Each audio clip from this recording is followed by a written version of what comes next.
Hello and welcome to P2 Soccer Training. In this session we're going to look at decision making, whether to maintain possession or to penetrate for our advanced level players. For our warm-up you're going to set up several 10 by 10 yard squares with 3 players per square on the outside. They are trying to connect passes with one person in the middle trying to intercept. To progress this, bring all the players inside the square and continue to make it keep away. If you want to make it easier, give the defender a ball to slow them down, or if you're going to make it harder, add a second defender. First coaching point is receiving, which can be found on the session plan. The second coaching point is the quality of pass. In the second part of our session, which is our technical element, you're going to set up a diamond of 4 cones, about 10 yards apart with small goals at one end as shown on the diagram. The idea is to pass the ball around and the players must pass without being on the same cone. The idea is the diamond represents your team shape, likely your defensive, and the goal represents a forward pass.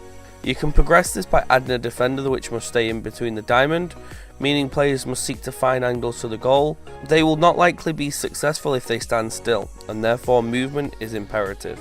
Making it easy, we can decrease the size of the area between the cones, and making it harder, we can add a second defender and ask for a minimum of 3 or 4 passes. The first coaching point is movement, and the second is quality of pass, and again these can be found on the session plan. In the third part of our session, which is the tactical element, you're going to set up a 36 by 24 yard field. There's going to be 2 small goals in the middle with a 10 by 10 square around them, and you're going to place several small goals on the outside. There'll be a 6v2 situation and the 2 defenders must stay within the inner square. The attackers must stay outside of this square, and the attacker's job is to try and score in the central goals. The defenders must try and hit one of the small goals on the outside.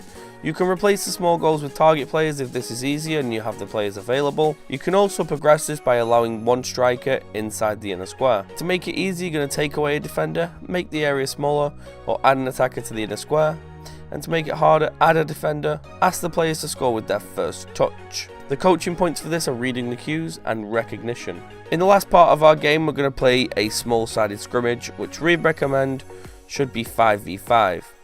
The reasoning for this is it keeps all players engaged and touching the ball on a regular basis, and we suggest no goalkeepers to encourage accuracy of shots. It's important to find coaching moments so that you can reiterate the things that we've worked on during the session, but it's also important that you allow your players to play freely throughout the game. Make it as real as possible by assigning positions, set the formation, help players understand their role throughout the game.